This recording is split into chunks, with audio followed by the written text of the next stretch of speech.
Hello and welcome to the Plant-Based Revolution podcast with your host, myself, Neil Darrell from My Lifestyle Coach.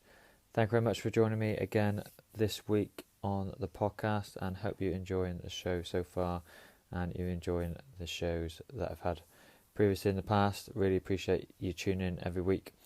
And today's episode, just going to discuss 5 ways to beat that afternoon slump. So as a health professional, I provide health assessments for companies, or I work for a company providing health assessments within the UK, and we go into businesses and we try and improve their productivity, so they're more efficient at work, less sickness rates, by providing health assessments, on-site health assessments, but also providing workshops to help people apply strategies to be healthier at work, less sick days, and be more productive. So one of the key factors that we all probably experience, myself included, is that afternoon slump. So how many times in the day do you find that you're reaching for that quick fix around 3 o'clock just to get you through to the end of the day? Maybe that's a chocolate bar or another coffee, just to kind of pep you up and get you through the last few hours of the day. So what we're going to discuss today is how you can avoid that, what ways, what strategies you can apply to minimise that as possible, and resist the urge to grab a quick fix like a chocolate bar or whatever biscuit or cake is in the office to try and help you stay healthier. And it's not going to ruin your diet by reaching for those quick fixes. You're going to apply the right strategy, so you're not going to have that afternoon slump, and you're going to feel fitter and stronger and much more energized throughout the day. So here are the 5 ways to beat the afternoon slump. Here's the ability to maximize your chances of staying alert during the afternoon with these 5 tips for beating that afternoon slump, so you and your boss will thank you. So generally, do you ever get that feeling at work when lunch seems like a lifetime ago, and as the clock ticks around about 3:30, you're struggling to complete even the most basic of tasks? So we've all been there. You get brain fog and you feel you can't really be as efficient as you normally like to be. Generally, we all are much more efficient generally in the mornings, myself included. So the afternoon slump, normally you're feeling sleepy around 2 or 3 o'clock. Some people think it's just part of our natural cycle.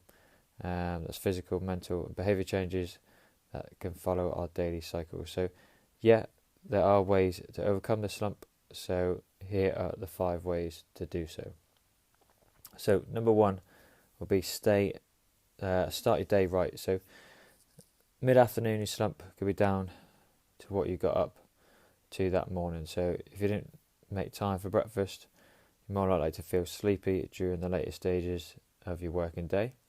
So make sure you have a good breakfast full of protein and whole grains, scrambled eggs, whole grain toast, porridge with almonds and walnuts, fresh fruit, smoothie, all those kind of things. Slow releasing carbohydrates generally with some good protein will help provide that sustained energy release throughout the morning. So if you don't have much time in the morning, or you don't feel like you're eating first thing, you can always have your breakfast on the move, such as a whole grain bagel filled with salmon, or a peanut butter bagel with banana, natural yogurt with honey and almonds. So if breakfast is first thing in the morning is something that you cannot stomach, I know a lot of people I've spoken to before struggle to do so. So just think about how you can have your breakfast when you get to work, maybe a few hours after waking up, so it's more of your kind of mid-morning sort of brunch time rather than first thing in the morning. That should help. You might have your lunch later in the day because you've had breakfast later in the morning, but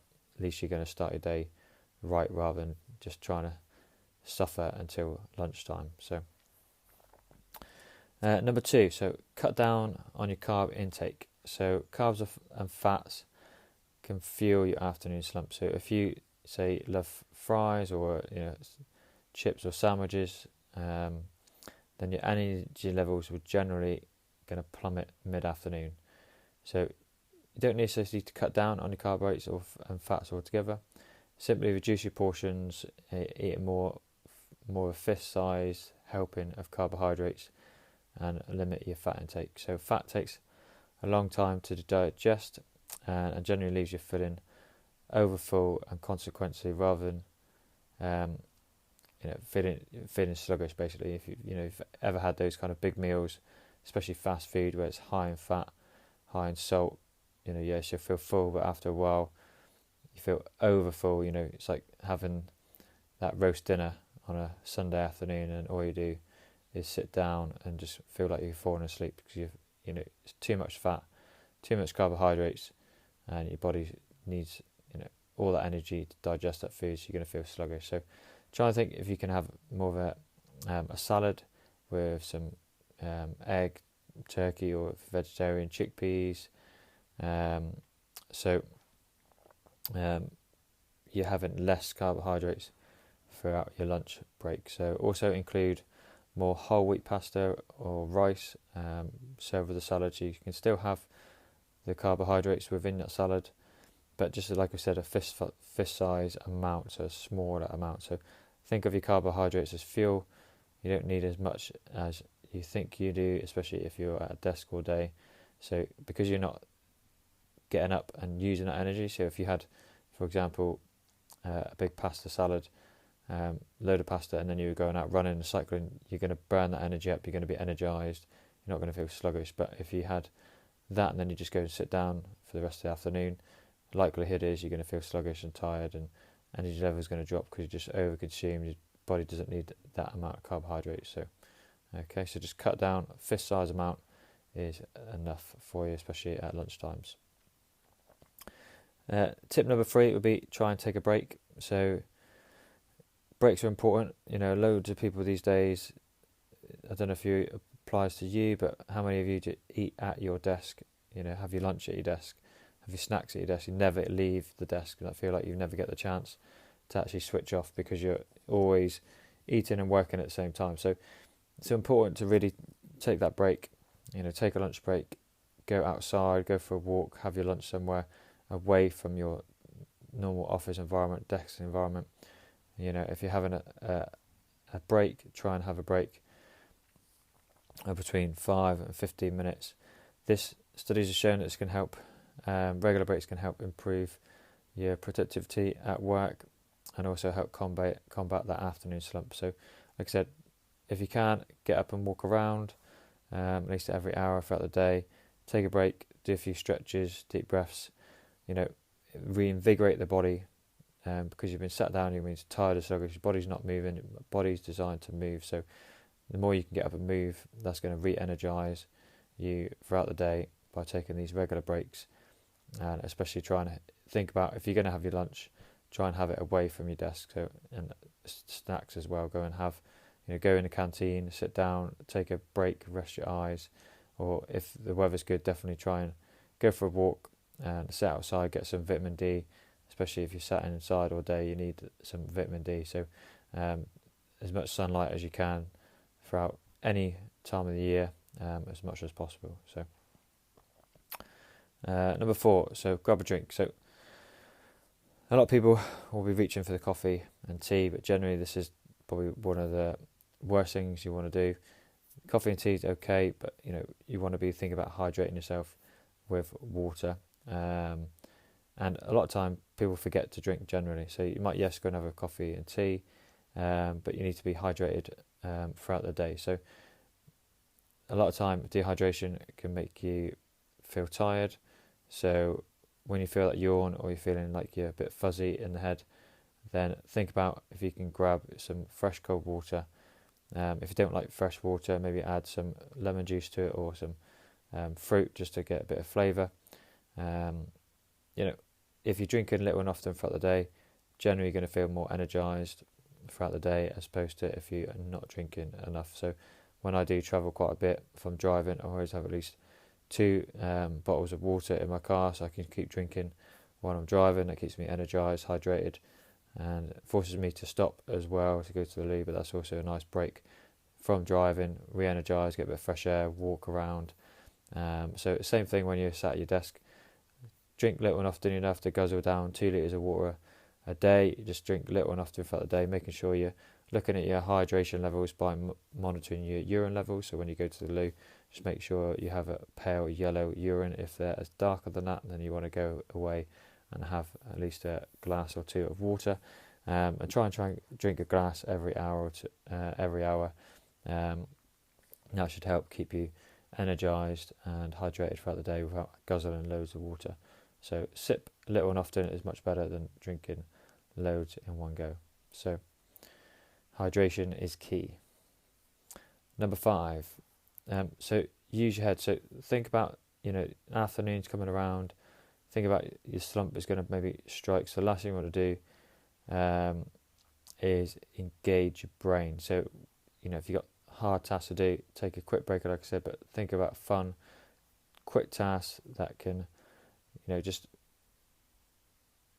give your brain a little bit more boost. So crosswords, puzzles, those kind of things, you can do on your phone, can help beat the slump, because it just takes away your thought process of what you're trying to do. So, how many times have we been sat, trying to write something or doing some work, and you just got brain freeze, you cannot think of anything to do. So by changing your thought process in terms of what the mind needs to do, that's why exercise, I think, is so good.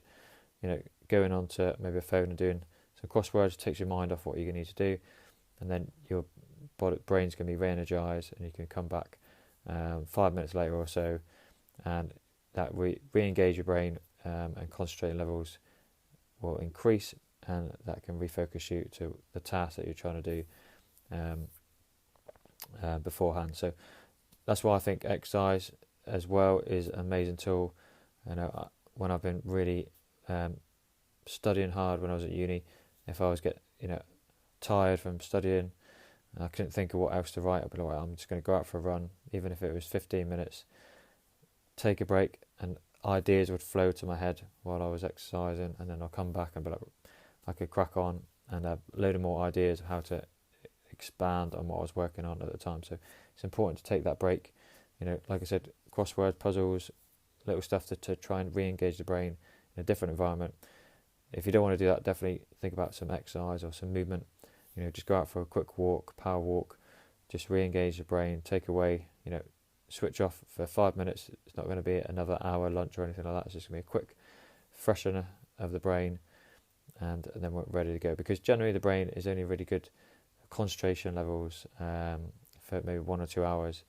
So when you're at uni, if you ever experienced it like I have, you're in lectures for sometimes 3-4 hours, you're like, your brain is going to lose focus. So short pieces of information our brain can handle and we can absorb, but big pieces of information over a long period of time we tend to lose track. So think about how you can break your task down into small chunks, and that should help you engage your brain more efficiently, and also provide you with less chance of having that slump in the afternoon where your kind of brain shutting down, body shutting down, and it's a real struggle to get you through the end of the day. So key breaks, as before, break from your mind is just important as a body as well. So there you go. So they are my 5 ways to beat the afternoon slump. I'm just going to quickly review each one again. So number 1, start right. Goes without saying, have a good breakfast. Number 2, cut down on your carbohydrate intake. So too many carbohydrates is going to provide you with feeling over full and sluggish. So fist size amount of carbohydrates for your lunch. Take a break. Make sure you have regular breaks from your desk every hour. Try and get up, have a walk around as well. The more movement you can incorporate in the day, more energized you're going to be as well. I've recently had a standing desk for the last 3 or 4 months, and I feel more energized than I've ever felt at work because I've been stood up all day rather than sat down. So standing desk is another key factor if you're looking to get more engaged, and it definitely will help improve your productivity by being stood up all day as well. Keep hydrated, keep drinking plenty of water throughout the day, little and often. Don't have to guzzle loads, just little sips throughout the day, maybe a glass every hour. And like I said, just rest the brain. If you're getting stuck on any task, then take yourself away from the task, re-engage your brain in something that's more fun, sort of crossword, puzzles, etc., or go for a walk, and then re-energize. Sort of 5-10 minutes later, come back to the task in hand. So hopefully those tips have been helpful for you. 5 ways to beat the afternoon slump. We all experience them.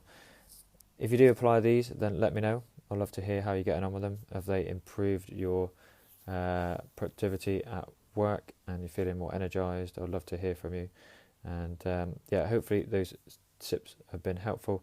If you did enjoy those tips and you found them useful, then please feel to like and share this podcast with people that you feel could benefit from it as well.